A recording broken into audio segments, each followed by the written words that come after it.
If you are working on a movie or film project, then the proper planning of your production is key to getting the results that you would like to see. Hi, my name is Patrick, and in today's video, we are going to be talking about several steps that you can take to improve your video production. So what will you need? You will need a script, you will need index cards, you will need a lot of markers of different colors, you'll need paper and pencil, and if you have certain software such as Final Draft, you can do this digitally as well. So let's get started. Depending on what type of film you are creating, you may spend more or less time and effort on all of the following steps. But planning is key to a successful film. I wanted to start with this quote by Alfred Hitchcock, which reads, "Once the screenplay is finished, I'd just as soon not make the film at all. I have a strongly visual mind. I visualize a picture right down to the final cuts. I write all this out in the greatest detail in the script, and then I don't look at the script while I'm shooting. I know it off by heart, just as an orchestra conductor needs not look at the score. When you finish the script, the film is perfect. But in shooting it, you lose perhaps 40% of your original conception." So this Alfred Hitchcock quote refers to the fact that a film, while in script form only, exists only in the mind of the reader. The actual execution of a film deals with real-world constraints, and that means, especially on a low budget, that what you see in your head is not going to be exactly what you see on the screen at the end. This doesn't have to be a bad thing, though, as often it is the infused ideas of other individuals or through the process itself that may bring in different ideas and techniques and editing into the final film. If you would like your film to approximate your vision, proper planning is key into doing that. So let's talk about your script. At this point, you should have a script that you and your crew and actors will be following in order to make your movie. Scripts tell the overall story on paper and is a vision for the final product. Among other things, your script will be used to spell out the following: what happens, how it'll happen, who will do it, when things will happen, and what dialogue is going to be used, among other things. Make sure that all crew members have access to your script. Having everybody understanding where they're going by reading the map that is your script will help immensely in making sure that your production stage goes efficiently, smoothly, and ends with a film that you are happy showing. Once you have your script, what's the next step? Well, the next step is to break down that script. It is time to start breaking apart your script into a script breakdown. This will be a line-by-line analysis of all the components that make up your film.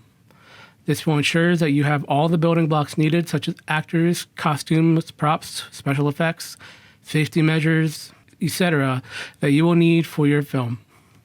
This is a part of the creative process, as it gives you time to reflect and consider what is needed for getting the script off of paper and into the real world. If you were to find yourself trying to figure out how to make things work when you're already on set, it is already too late to do everything that you would want to do. So what are the steps for doing a script breakdown? Well, the first is to break your page into smaller sections. Usually, this is considered a 1/8 of the page, so divide the page up into 8 whole sections.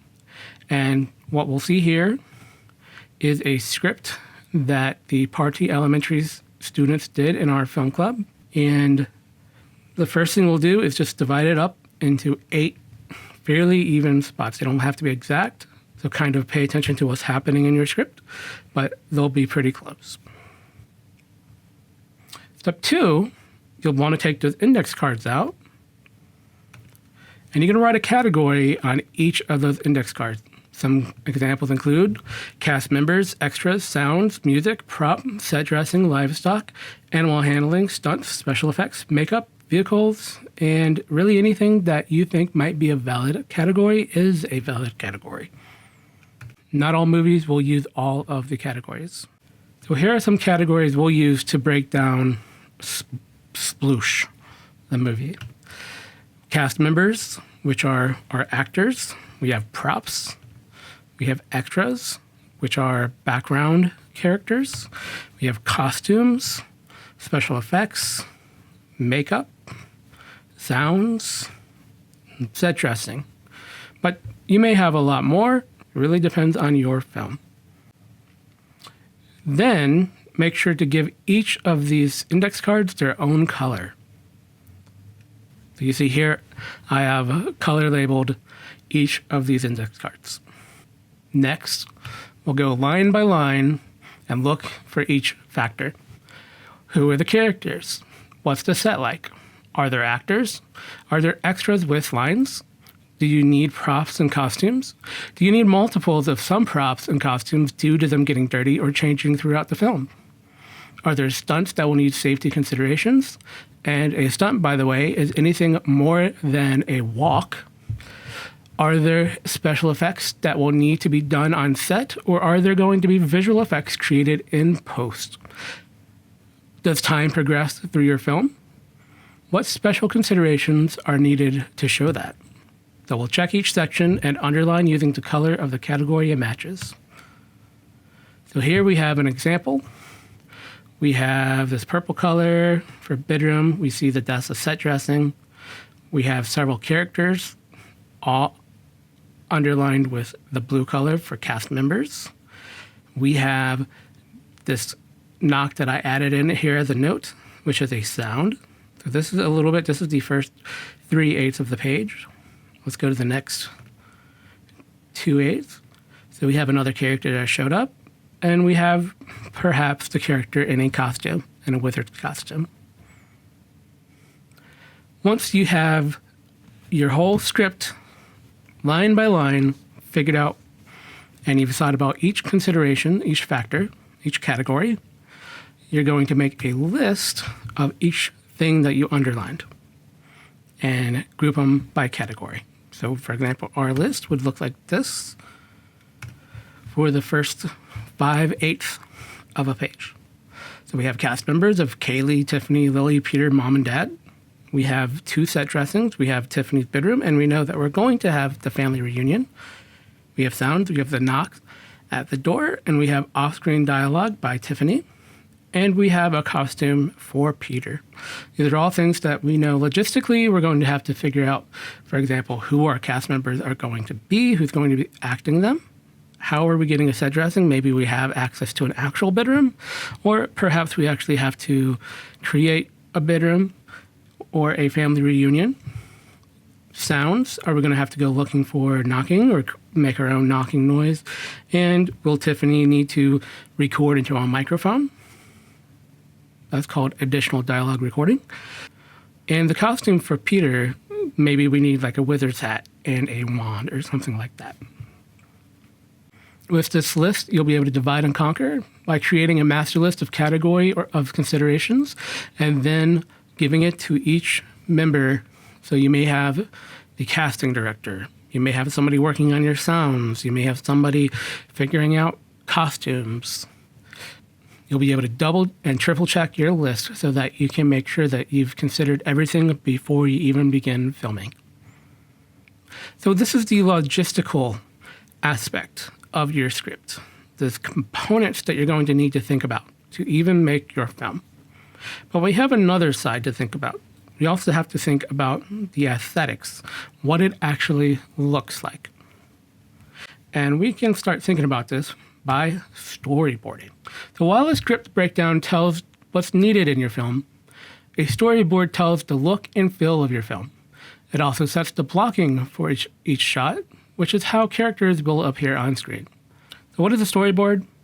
Well, it's a sequence of drawings, typically with some directions and dialogue, representing the shots planned for a movie or television production. And when we put them together, animated, they're called an animatic. Your storyboard is the visual representation of how your final film will appear. Storyboards tell everybody involved, such as the lighting, acting, stage, and camera crews, how each shot is going to appear. Is there movement? If so, a choreography between the actors and film crew can be thought out. For example, in the movie Citizen Kane, in the shot where Kane's mother is signing the papers, she uses a table, and that table is actually two pieces in order to allow the cameraman to move backwards through the table, and then the stage crew push the two tables together seamlessly. The only reason you can tell is that if you look closely, there's a hat on top, and it is still moving. Is there special equipment or considerations needed in order to get that shot, such as needing a jig or at least setting up a step stool in order to get a higher angle? Maybe an actor should be standing on something in order to get a particularly low shot. Is a height difference between two actors important in your movie? If so, you'll need to plan accordingly. So why do we want to storyboard? Well, we'll create a stronger film by figuring out logic and continuity. So you can easily check for flaws in your logic. This helps the crew fix continuity issues. It's cheap. So instead of filming and having to be on location and figure out who your actors are and everything like that, before you even begin, you can mess up on paper and you don't lose the effort and money and time it took to create the scene. It's also a cheap way to practice your storytelling and directing skills. You can try whatever you want in a picture, but when you get to the real deal, you'll have to choose which one you're actually going with. When you're in production, it makes it easier and smoother, both by helping you create a shot list, which is one of the next steps, and getting your whole crew thinking the same way to figure out how to get that shot that you're looking for. This is an example of one storyboard from the 1993 Jurassic Park movie, which was a storyboard drawn by storyboard artist David Lowery. And you can see this is what this shot will look like. It's the aspect ratio of the shot. We have a note underneath that tells us what's going on. We have some arrows to show movement, both of the camera and of the T-Rex here.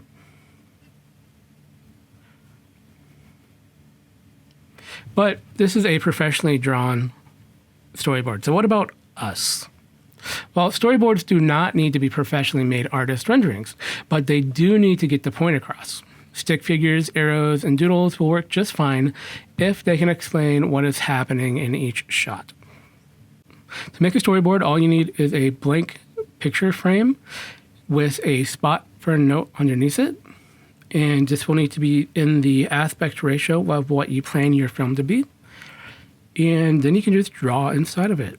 So I have an example of the first 5/8 of the page of Sploosh. Interior bedroom, late morning. Tiffany, wake up. We have a big day ahead of us. Tiffany, off screen. Ugh, Lily, let me have 5 more minutes. They just open the door and let themselves in. As they're looming over point of view, no, Mom and Dad want us to leave now. We're going to be late for the family reunion. And we've just got to win this year. I'm tired of the Harrisons always taking first place. I love our cousins, but man, I just want to win one time. You can see Peter is sneaking up behind Lily and sneaks up on her. Boo! I'm a wizard! Kaylee, dude, stop playing. We need to go. Peter looks at Kaylee, who's just not having it. No, never. He starts to run off, but then stops. Also, you can't prove I'm not a wizard. Then he runs off around the corner.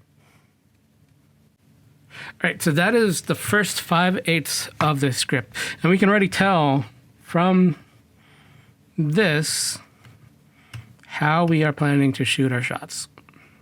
What angles we're looking for.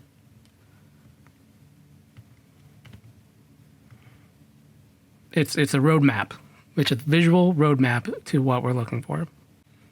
So whatever shots you decide to do, your next step is to create a list of all of those shots. Your shot list should be numbered and should include not only information on your views and camera angles, but also information such as location, who is in those shots and what will be needed when you record them, and any notes such as thoughts on props, stunts, costumes, etc. Ultimately, this is a breakdown that will allow you to easily schedule your actors, figure out what order you will shoot your movie in, as most movies are not shot in the order that you see them in the final release. Figure out how to set up your film on recording days, what shots will be shot on which locations, and what equipment you will need and when. This is especially important if you will only have access to certain locations on certain dates where you need to make sure that you have all of your shots for that location recorded before you no longer have the chance to do so. Speaking of being on location and sets, here are some more tips. 1. Scout all of your locations ahead of time. 2. Keep in mind first and foremost the safety of you and your crew. 3. Ask permission when needed. It is always better to ask for permission than not. 4. Plan a backup, just in case something happens, like it rains or the location backs out. 5. Be creative. By combining creative use of shots, props, and materials, and sometimes effects like chroma key, you can create your own new locations in the mind of your viewers.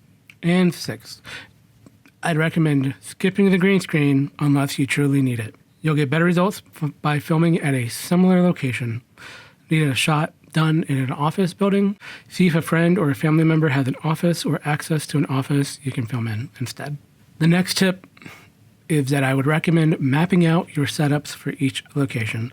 So here I have gone ahead and mapped out a location for the first 5/8 of the page of Sploosh. If it's a simple production, like a stationary one-camera interview, mapping it out in your head is okay. But once you get more than a few actors, then mapping can help you out immensely. You can do this by drawing a simple box in the shape of the room you will be filming, and then drawing simple shapes like circles and letters representing the name of the actor, and then drawing arrows where things will be moving to and from. So we have the first 4 shots here. The actors have their first letter for their character name and a circle around them. We have lights in yellow, and we have our camera here, which is the shape. In the first shot, we have Lily and Kaylee knocking at the door. Second shot, they'll come in, we'll move the camera, we'll move the lights. Then in shot 3, we'll move this light back, we'll put the camera back over here. We'll see Peter jumping out and scaring Kaylee, and then Kaylee coming up and talking to him. Then in shot 4, we'll have Peter and Kaylee still talking. We'll keep the lights where they are. Maybe something's happening in the back with Tiffany and Lily. Tiffany's finally getting out of bed. And then Peter says, "No, never," and he runs off. But what we notice here is that there's a couple times where we can keep the lighting pretty much where it's at, and the camera stays pretty much where it's at. Or there are other times where the lighting changes and the camera changes significantly. If we were to do this in order, we would find that we would be moving the camera and the lighting back and forth to the same spot pretty much multiple times. So what we can see from here is that shot 2 is the most different from these 4 shots. It's almost a full flip of our setup. If we look at the lighting in 1, 2, and 3, this light, the bottom light, stays pretty much exactly where it's at. This light here pretty much stays, even here, stays exactly where it's at. And the camera stays down here in the hallway. All 3 shots. So what we would want to do here is film these first 3, this 1, 3, and 4 first, and then film shot 2, so that we're not moving the setup back and forth multiple times, and we'll save ourselves some time that way. Here's some tips on cast and crew. So we recommend working in groups, divide and conquer. Create a call sheet. This is a list of your cast and crew's arrival times on set. You expect them to arrive at different times. Keep tracks of their schedules. You want to create a contact sheet, which is just a list of contact information such as email addresses that makes it easy to get into contact with your movie's cast and crew and allows them to easily contact each other. In these days, there are a number of ways to go about this, and it might be as simple as creating a Discord, Slack, or text group for your crew. You want to create a breakdown, and this is specifically a list of each actor and what scenes they will be in. Sometimes cast breakdowns even have a dialogue from the script cut out scene by scene specifically for those actors. You want to keep your storyboard handy to help organize the shots you want and to keep actors and other crew to know what your vision will look like at a glance. And you also want to be prepared to run through each scene as a rehearsal and then listen to each of your crew members to make adjustments based on the situation. I add this to the planning list because time to rehearse should be added to the schedule, and sometimes this may require doing a run through at a different time than the recording. And above all, other advice for the cast and crew. Just make sure to treat your cast and crew as well as possible, so that way they'll want to work with you in the future. A crew having fun and liking their project is a crew that will take the project more seriously, and you'll wind up with a better project. This often includes doing things like offering them food if they'll be working long hours. From doing your script breakdown, you should now have a list of props and costumes that you will need to get or create yourself. Once you're done with production, double check this list after the shooting day ends to ensure that all items have been returned to their proper owner. So here's a pro tip. Pay attention to the costumes that might change over time. If a costume is going to get dirty, you may want to provide the costume. Perhaps you realize that in your film you'll be recording with a damaged version of your prop and later an undamaged version, and that means that you'll need 2 or more of the same prop. Okay, so now you have your script, your shot list, your storyboards, your props and costumes list, and your cast and crew are on board and ready to go. The last thing that you need to make sure you have ready is your equipment. During your planning, you should think about what kind of equipment you need. Do you need multiple cameras? Will your phones work? How do you plan on capturing audio? Do you need lighting? If so, can you rig something together using the lights you already own, such as flashlights and reflectors, such as poster board? Do you need to get anything special that you won't be able to jury rig? Do some of your crew or family members have those pieces of equipment that you may borrow for a few days? Once you have all the equipment that you will be able to access, see if you have any shortcomings and how you might be able to get around those. No professional studio lights? Well, maybe you can use a regular lamp with something reflective to help point the light where you want it to go. Or maybe you know there will be windows which you can stand near. Once everything is together, make sure that you've charged all batteries. If you can get extra batteries, make sure to bring those as well, because equipment that no longer has power can seriously hinder your recording. Clear out any reusable media such as your SD cards in order to clear space. Double check your equipment and make sure to test your equipment, lights and microphone, and that you know how to use them. Ensure that every item works and that all equipment is available for the days you need to use them. So remember that if you're making a film, planning your film is a critical and crucial step to getting the vision that is in your head out and onto the big screen. I hope these tips help you in your endeavors, and good luck.